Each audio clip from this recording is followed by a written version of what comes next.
Quiero que busquen en sus Biblias el libro de Amós y estaremos en la serie, continuamos la serie positiva de Amós y hoy estaremos viendo el capítulo 6 del libro de Amós.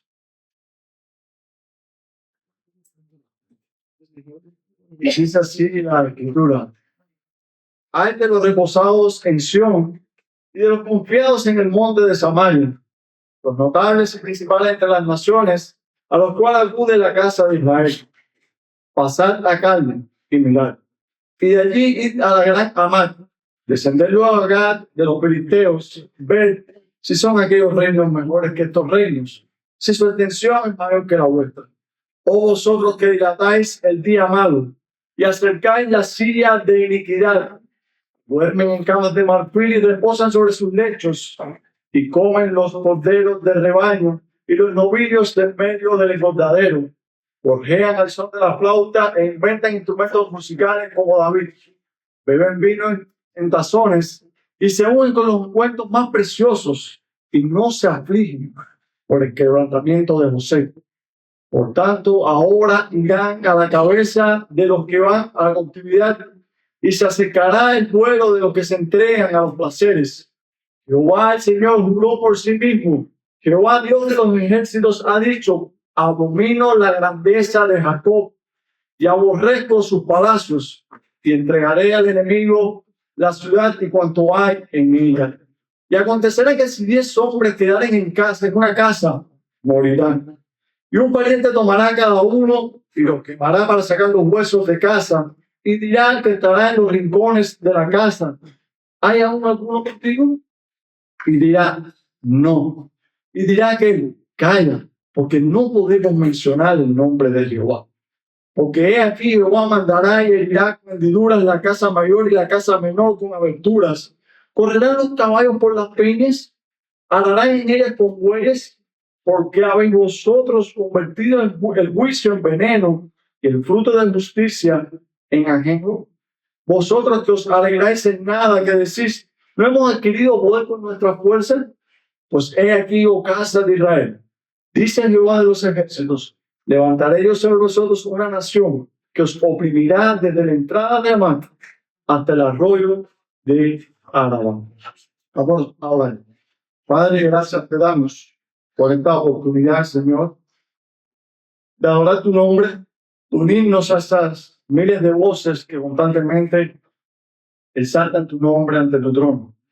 Y ahora te pedimos, Señor, que por tu Espíritu Santo, Señor, hables a tu iglesia.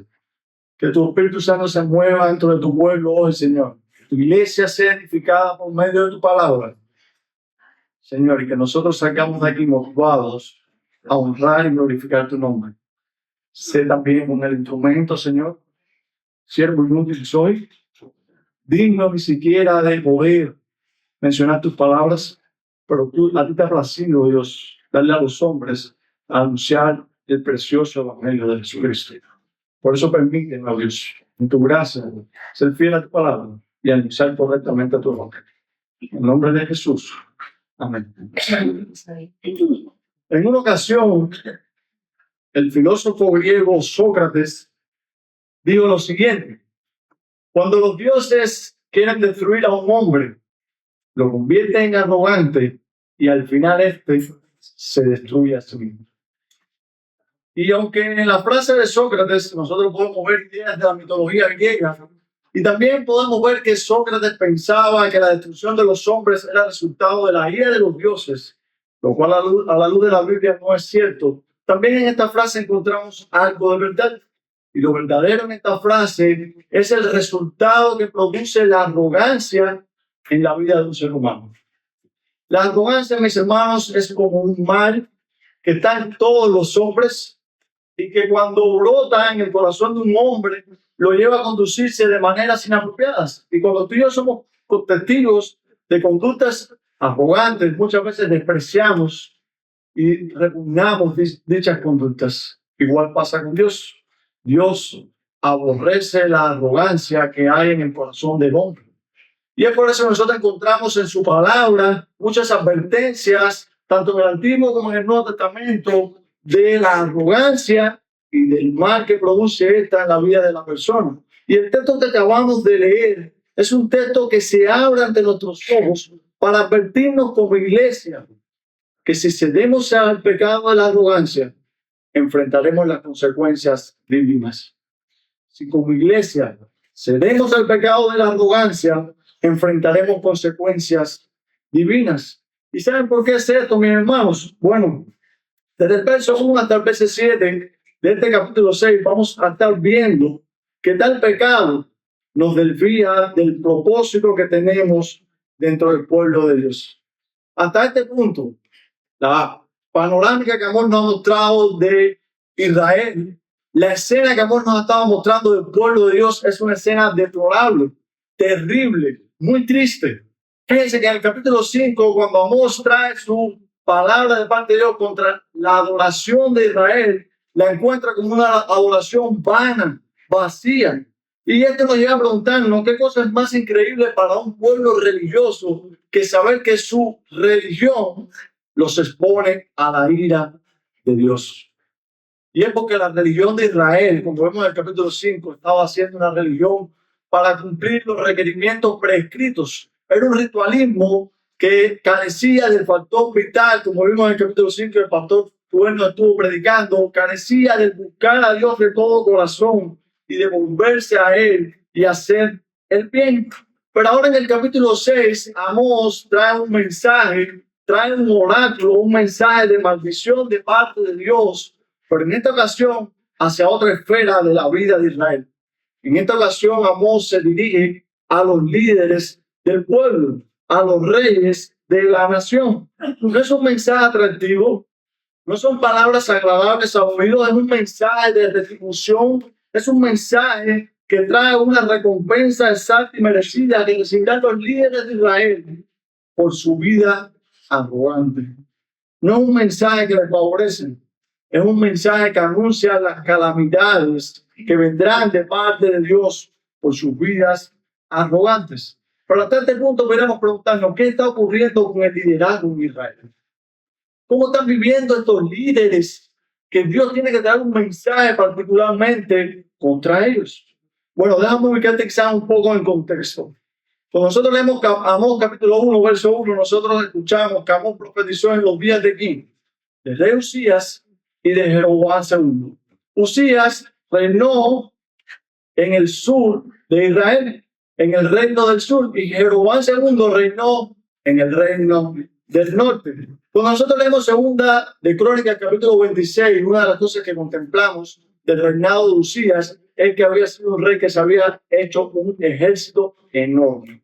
Pero además de tener un ejército enorme, dice segunda de Crónicas, capítulo 26, que Usías había puesto máquinas sobre los muros de la ciudad de Jerusalén para lanzar grandes rocas y saetas contra sus enemigos. Geográficamente, Jerusalén, la capital del reino del sur, se encontraba en un monte, lo cual permitía ver a los enemigos de lejos, pero también hacía que la ciudad fuera difícil de ser conquistada. Jeroboam II era el rey del reino del norte. Era un gran estratega militar y en sus días de reinado había extendido los dominios de Israel, había conquistado naciones vecinas y su dominio se había extendido. Además de esto, también poseía un gran ejército militar y era su capital Samaria, la cual vemos también que se encontraba en un monte alto, lo cual hacía esta ciudad difícil de conquistar. Somos inexpugnables, somos invencibles, decían estos reyes. No existe nada ni nadie que pueda conquistarnos. Poseemos ciudades amuralladas, un gran ejército, pero ¿qué hay de malo en esto? ¿Qué hay de malo que estos reyes poseeran grandes ejércitos, poseeran ciudades amuralladas? Bueno, la lectura bíblica que nos trajo el hermano Arián nos recuerda que cuando los reyes, cuando el pueblo se asentara en la ciudad, en la tierra prometida y pusieran reyes sobre ellos, una de las cosas que no debían hacer era amontonar muchos caballos para sí. ¿Y ustedes saben qué significaba eso? Que no se hicieran grandes ejércitos. ¿Y por qué?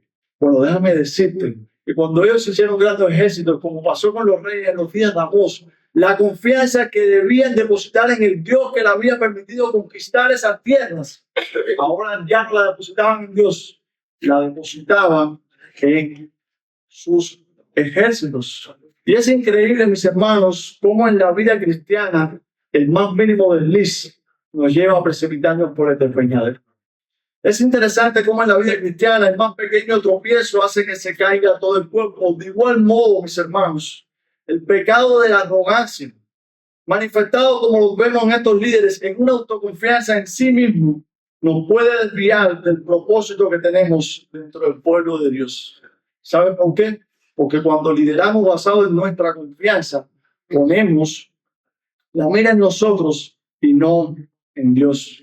Quisiera preguntarles, ¿está la iglesia Nueva Vida exenta de este mal? Especialmente, ¿están ustedes líderes de la iglesia Nueva Vida inmunes a este mal de la autoconfianza? Pastores, maestros, líderes de Nueva Vida, cuidémonos de este pecado mortal. El cristiano no está inmune a la levadura de la arrogancia. Como dice la Escritura, un poco de levadura, ¿qué pasa? Leuda toda la masa. Si te permites una pizca de levadura de la arrogancia en tu liderazgo, esta te va a llevar a desenfocarte y sutilmente extraviarte poco a poco del propósito que Dios te ha dado dentro de su pueblo. Líderes, una confianza en ustedes y en los dones que poseen, más que en el Dios que le ha dado los dones, los va a extraviar del rol que tienen dentro del pueblo de Dios. Aún cuando lleve el tiempo desarrollando tu don, tu liderazgo dentro del cuerpo de Cristo, si empiezas a confiar en tu liderazgo, en tus dones y no en Dios, si comienzas a abstenerte de orar a Dios y a buscar su dirección para saber cómo debes liderar dentro de su pueblo, corres grave peligro. Por eso, líderes, pastores, maestros de Nueva Vida, examinemos continuamente nuestros corazones y veamos dónde estamos poniendo nuestra confianza. Pero quiero decirte algo, no hagas este examen con las linternas de tu experiencia o de lo bien que lo has hecho hasta ahora. Haz este examen con la lámpara de la palabra de Dios. Porque cuando ilumines tu corazón con la palabra de Dios, vas a encontrar los granos más pequeños de arrogancia que se ponen en tu corazón, los cuales vas a ver, y la palabra de Dios te va a guiar a sacarlos de tu corazón y te va a guiar a destruirlos para siempre. Quiero decirte algo, la condición del liderazgo de la iglesia es vital para que Dios pueda bendecir o no a su pueblo. No quiero decir con esto que no es importante la condición espiritual del resto de la congregación, pero lo que quiero decir es que el caminar del liderazgo de la iglesia, en especial su confianza y dependencia en el Señor, es vital para que Dios obre con benevolencia en medio de su pueblo. Pero de igual modo, iglesia, debemos examinarnos nosotros. La arrogancia expresada en una autoconfianza no solo perjudica el liderazgo de la iglesia, sino también perjudica a la iglesia. Hoy la iglesia Nueva Vida goza de renombre. Cuando he tenido la oportunidad de compartir con otros hermanos de otras iglesias y de otras denominaciones, y ellos me preguntan a qué iglesia perteneces, y yo les digo Nueva Vida y La Habana Vieja, las primeras palabras que salen de su boca son de reconocimiento y de alabanza, de elogio a nuestra iglesia. Hoy nuestra iglesia es reconocida como una iglesia que es columna y baluarte de la verdad. Hoy nuestra iglesia es reconocida como una iglesia que predica a Cristo desde todas las escrituras. Hoy nuestra iglesia es reconocida como una iglesia que se preocupa por instruir a sus miembros en las verdades escriturales. Pero hermanos míos, estos son los medios y no el fin. Estos son los medios y no el fin. Tener un programa de internado que capacita a hombres para el ministerio pastoral.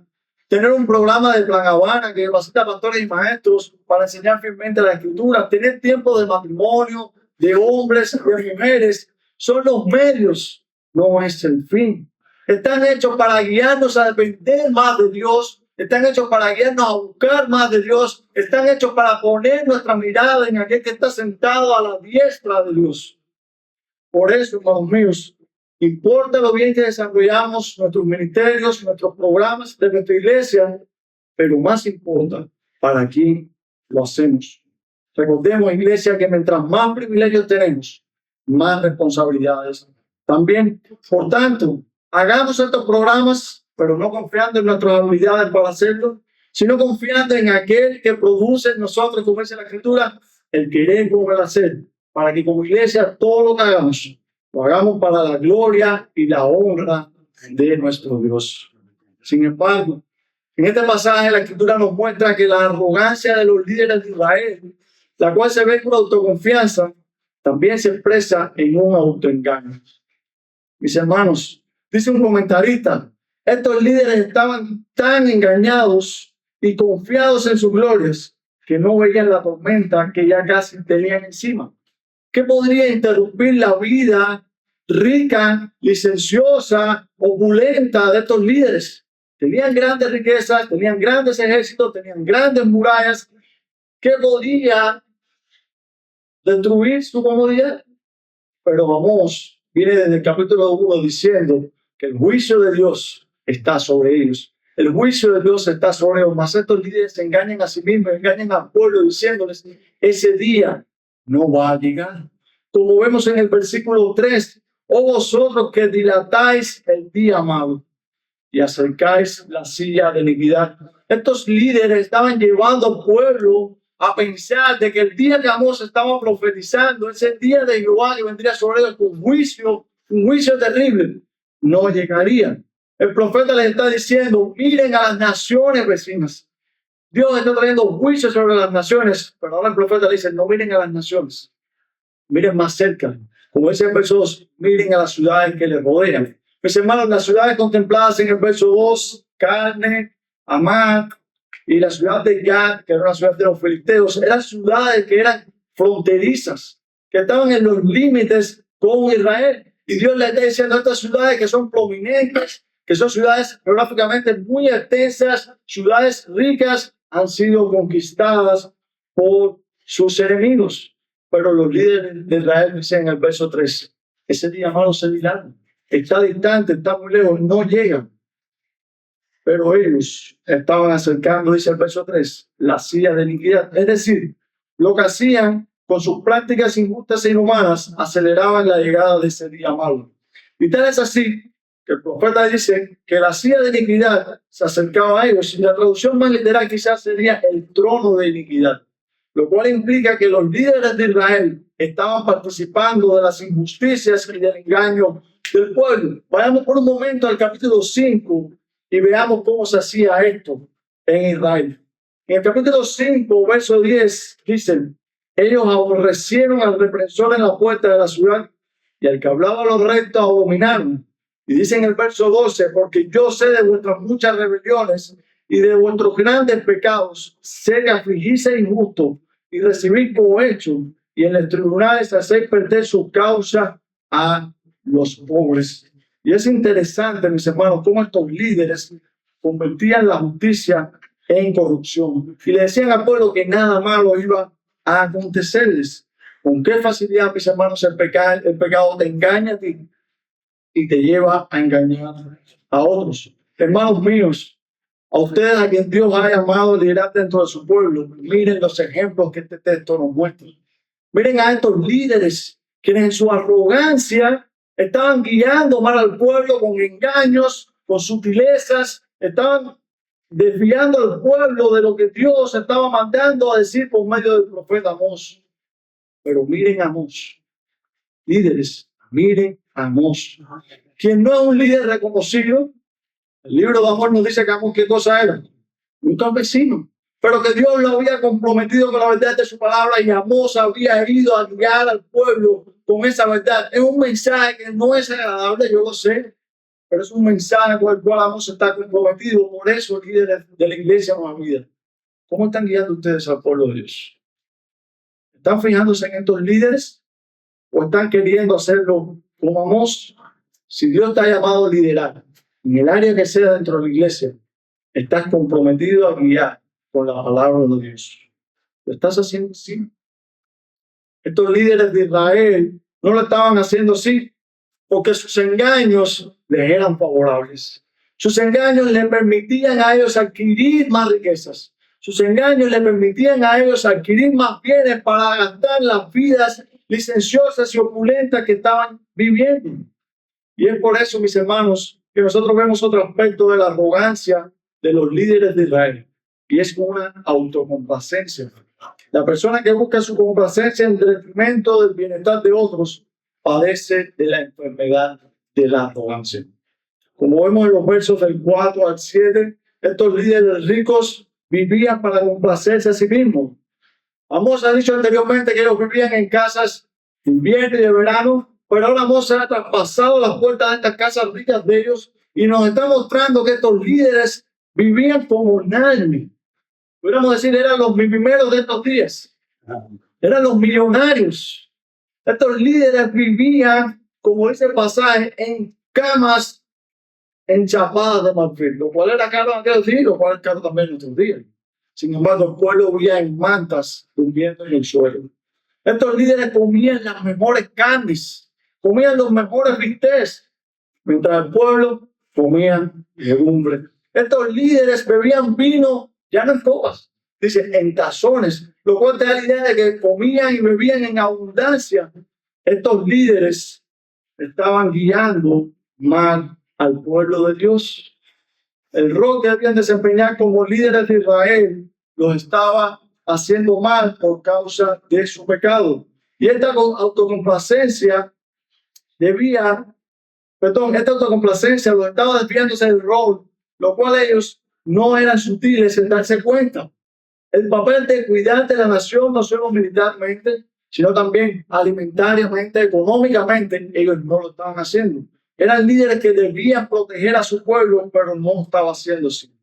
Como dice al final del verso 6, ellos tenían el oído cerrado al clamor de José, por lo cual también puede ser al clamor de Israel. En el versículo 1, final del verso, dice que el pueblo acudía a ellos. En el versículo 6 final dice que ellos no se afligían por el quebrantamiento de José. Y la imagen que Amós usa aquí es una imagen interesante, porque Amós está aquí recordando Génesis capítulo 37. ¿Se acuerdan de la historia de José? Jacob había mandado a José a saber del estado de sus hermanos. José había ido a ver cómo estaban sus hermanos habían ido a pastorear los rebaños de su padre. Y cuando José llegó allí, ¿qué pasó? Sus hermanos lo cogieron y lo echaron en un hueco. ¿Ustedes se imaginan eso? Sus hermanos cogieron a su hermano menor y lo echaron en un hueco. José de seguro estaba clamando a sus hermanos, sáquenme de aquí, no me hagan este mal. Y dice el pasaje de Génesis 37 que ellos se habían sentado a comer pan mientras escuchaban el clamor de su hermano pequeño que le decía que no hicieran eso. Ellos, líderes de Israel, se volvieron insensibles al clamor del pueblo hambriento y necesitado. La autocomplacencia de estos líderes los estaba llevando a festejar a costa de los pobres, a mostrarse diferentes ante la miseria del pueblo y a no desempeñar su papel como líderes. Amada iglesia, cuando una iglesia se dedica exclusivamente a buscar el bien, el placer excesivo en las cosas de este mundo, la señal del fin está cerca de ella. Cuando la iglesia se dedica a buscar excesivamente el placer en las cosas de este mundo, su fin está cerca. Recuerdo cuando joven, hace unos 15 años atrás, yo pertenecía a una iglesia centenaria, una iglesia que la tarjeta de presentación era que era una iglesia escritural. Donde quiera que ellos hablaban de esa iglesia, te decían esa iglesia es una iglesia que se basa en la Biblia. Pero con el transcurrir del tiempo, esta iglesia, mis hermanos, comenzó a crear ministerios y actividades. Y quiero decirles, no tengo nada en contra de los ministerios, no tengo nada en contra de las actividades, pero siento en contra de ellos cuando desplazan la palabra de Dios. Y en esta iglesia la palabra de Dios empezó a ser desplazada porque la iglesia estaba buscando más activismo, atraer más personas, y esto estaba provocando que la iglesia se complaciera en todas estas cosas, pero no en la palabra de Dios.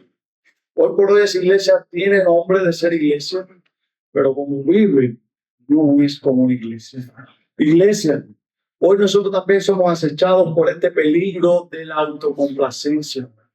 Por supuesto que si nosotros cedemos a los placeres de este mundo, a tratar de hacer actividades para atraer a más personas, a tratar de sentirnos bien en todo lo que hacemos y desplazamos la palabra de Dios, podemos desenfocarnos del rol que tenemos como iglesia en este mundo.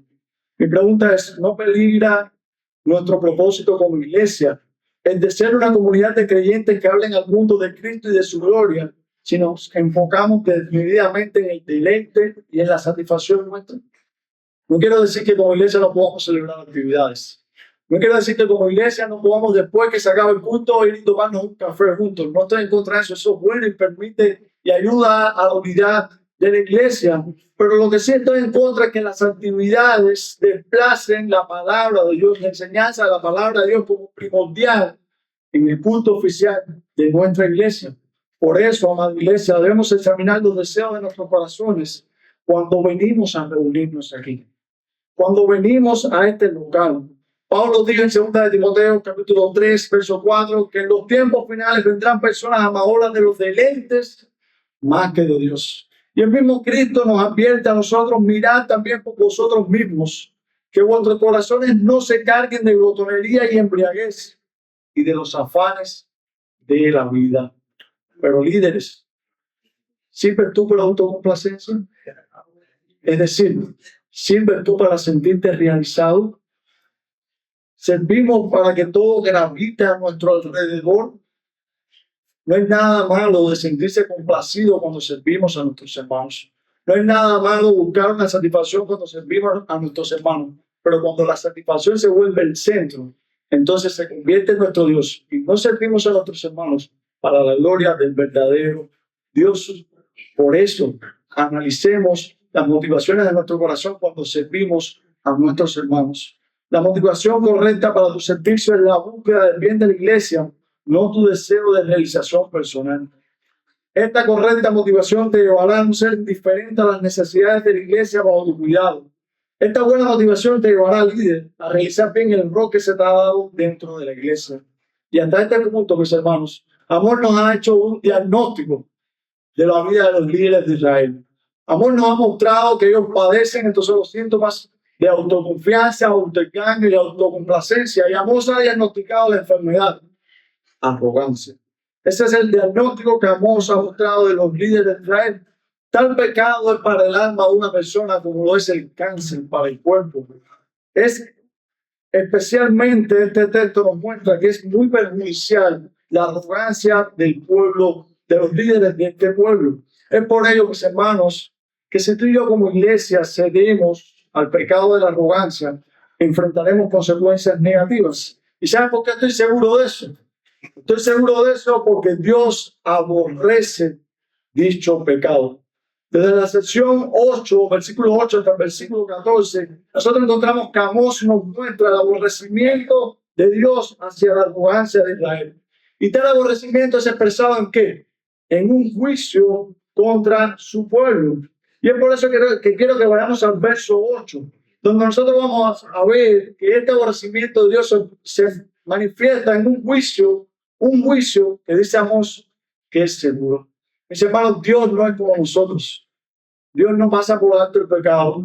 Nosotros a veces nos hacemos los tontos cuando vemos el pecado en otros, pero no pasa así con Dios. En el versículo 7 Dios ha dicho, la verificación de que yo voy a traer juicio sobre ustedes, que los líderes de Israel serán los primeros en ir a la cautividad. Y ahora en el verso 8 Amós agrega que Dios ha jurado por sí mismo que Él va a traer juicio sobre el pecado de su pueblo. Y es interesante esto, porque esta es la segunda vez que Amós dice que Dios jura por sí mismo. En el capítulo 4, verso 2, la palabra dice que Dios juró por su santidad.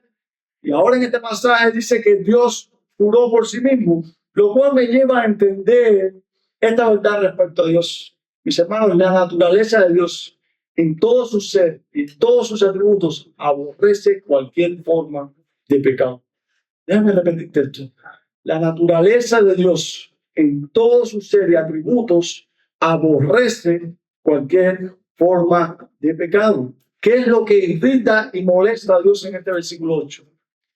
Dice el pasaje, la grandeza de Jacob, la arrogancia de Jacob, el orgullo de su pueblo. Y como Dios juró que esto iba a acontecer, que Dios los iba a destruir, en el 722 a.C., los asirios vinieron, conquistaron el reino del sur, el reino del norte, perdón, y los destruyeron y fueron llevados a cautividad.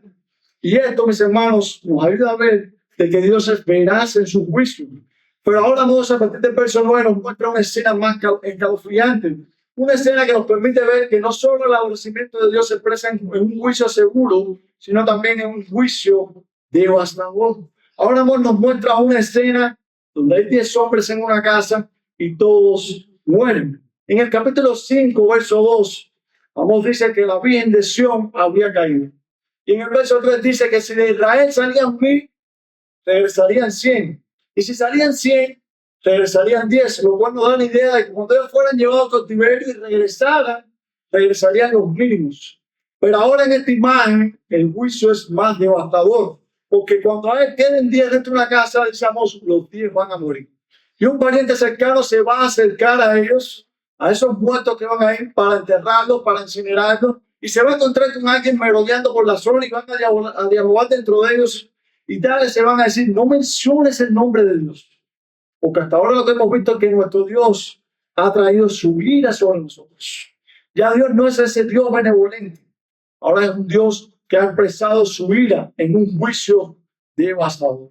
Dios aborrece el pecado de su pueblo, pero tal aborrecimiento no solo se expresa en un juicio que es seguro, también se expresa en un juicio que es devastador, y como veremos a partir del versículo 12, se expresa en un juicio que es recto.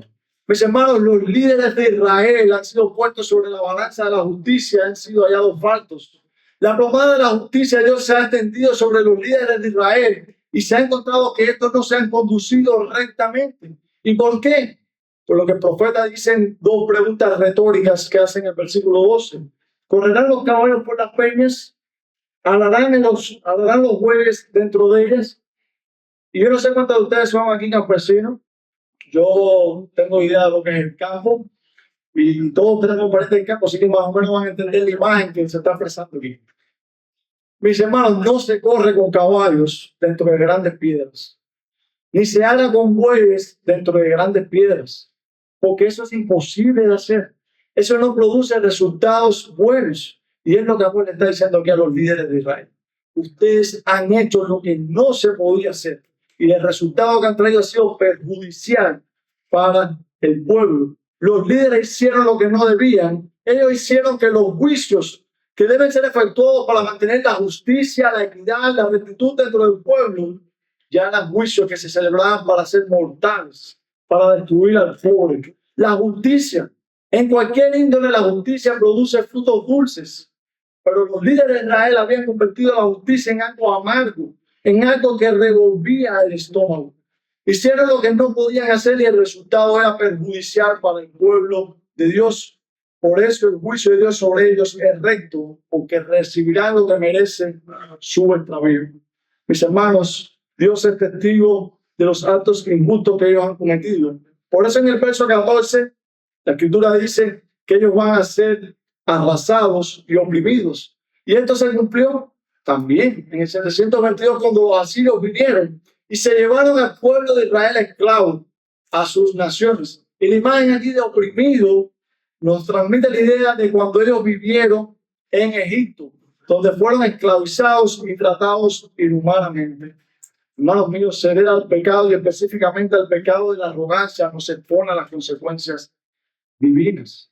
Mis hermanos, Israel no peregrinó 40 años en el desierto porque el tiempo que se demoraron caminando de Egipto a la tierra prometida fue de 40 años. No. Peregrinaron 40 años en el desierto. ¿Por qué? Porque fueron las consecuencias de la arrogancia de ellos, de su pecado de rebeldía y de su murmuración contra Dios. Mis hermanos, Israel no se encontró con una plaga de serpiente y murieron miles. No. Que una plaga de serpiente viniera sobre ellos y murieran miles fue por causa de su pecado, y esto fue la consecuencia de Dios sobre ellos. Mis hermanos, que murieran un día en Israel 24,000 personas fue por causa de su pecado, por haberse prostituido tras las naciones vecinas, y estas fueron las consecuencias divinas que recibieron. Mis hermanos, que Israel haya ido 70 años al exilio en las consecuencias divinas de haber hecho caso omiso a las palabras de Amós y de los otros profetas.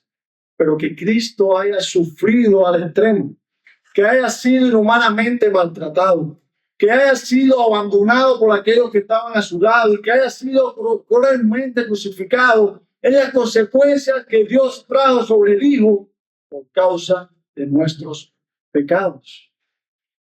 Mis hermanos, que las iglesias de Apocalipsis, las cuales vemos en los primeros capítulos, hoy no existen, y voy a citar solamente una iglesia, la Odisea, fue las consecuencias de su pecado. La iglesia de la Odisea era una iglesia arrogante, se creían que eran ricos, y quizás la primera generación, cuando Juan habló, escucharon la palabra de Dios, pero las generaciones futuras no la escucharon. Y hoy por hoy, la Odisea, geográficamente se ubica en Turquía. No existe iglesia. El cristianismo en Turquía es del 1%, donde en los días de Juan casi era del 80%.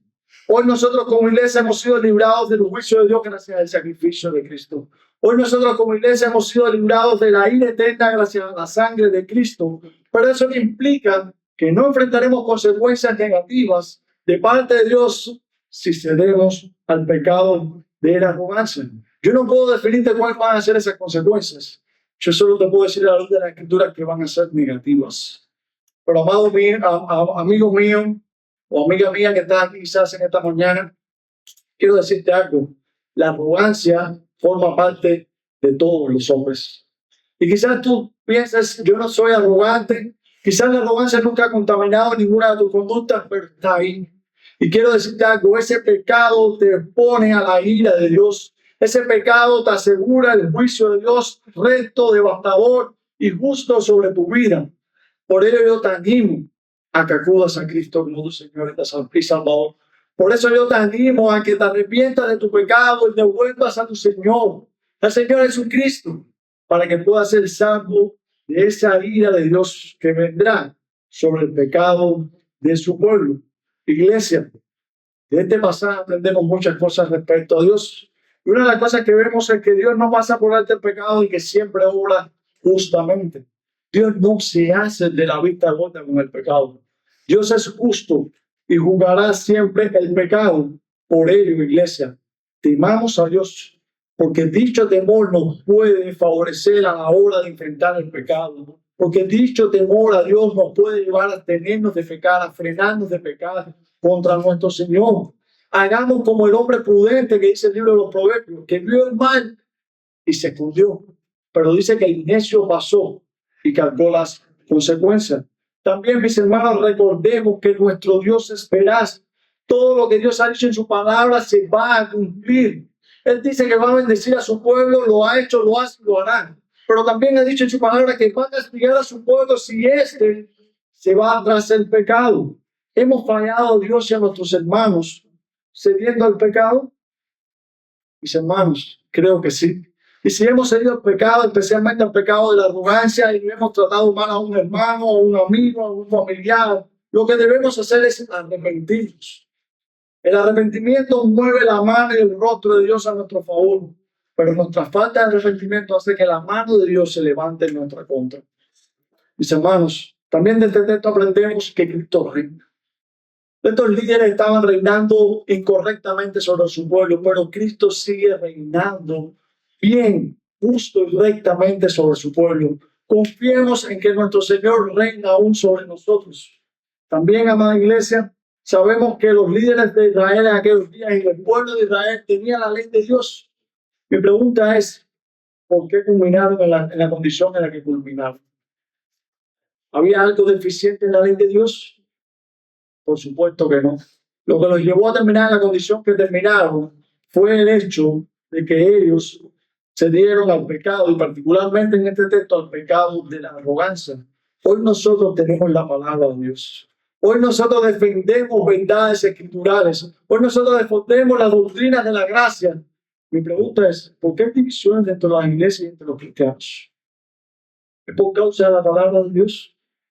Hoy muchos se defienden con un eslogan de que ellos viven y defienden la verdad de las escrituras, pero cuando quitas ese eslogan, lo que ves detrás de su corazón es un corazón arrogante, que no es capaz de lidiar con las diferencias de opiniones, que no es capaz de amar al hermano por encima de las diferencias doctrinales. Por eso, iglesia, cuidémonos de este mal. Por eso no cedamos a la arrogancia. porque la arrogancia nos lleva a tomar la palabra de Dios y hacer lo que no debemos hacer. Hermanos míos, no esperemos el favor de Dios mientras cometemos actos que desagradan a nuestro Señor. No esperes conducirte arrogantemente con tu hermano, con tu amigo, con tu prójimo y esperar buenos resultados. La Biblia dice que Dios resiste a los soberbios. Por eso, no des chance en tu corazón a este pecado. Concluyo. Cuando el pueblo de Israel se vio esclavizado en el 722 a.C., cuando las mujeres perdieron a sus hijos, cuando los hijos se vieron huérfanos y separados de sus padres, cuando los ancianos en aquellos días murieron a filo de espada, cuando las mujeres fueron traspasadas y abiertas de lado a lado, cuando los hombres fueron llevados esclavizados, cuando sus riquezas fueron saqueadas, cuando sus casas fueron destruidas, los israelitas se preguntaron, ¿por qué estamos en tan terribles condiciones? Algunos se respondieron, por culpa de los asirios, y tienen razón. Otros respondieron, por causa de los líderes de Israel que no nos guiaron bien, y también tienen razón. Pero Amós se va a levantar y dirá, por su arrogancia es que hoy ustedes enfrentan las consecuencias divinas que están viviendo, y la respuesta de Amós será la más aceptada y real. Hermanos míos, no seamos a la arrogancia, porque este pecado trae consecuencias terribles sobre nuestra vida individual y eclesial. Oramos. Padre, gracias por tu palabra. Te pedimos, Señor, que esta confronte nuestros corazones, que nos lleve a volvernos más a ti, a abstenernos de pecar, Señor, a abstenernos de desobedecerte más. No queremos ser un pueblo que peque contra nuestro Dios. No queremos ver tu rostro airado. Queremos ver al Dios Santo, al Dios que ama a su pueblo. Por eso conlleva que nosotros seamos obedientes a tu palabra. Eso conlleva que conozcamos tu palabra, que te conozcamos cada día más a ti. Y que, Señor, nos esforcemos, dependiendo de tu Espíritu Santo, a ser obedientes a tu palabra.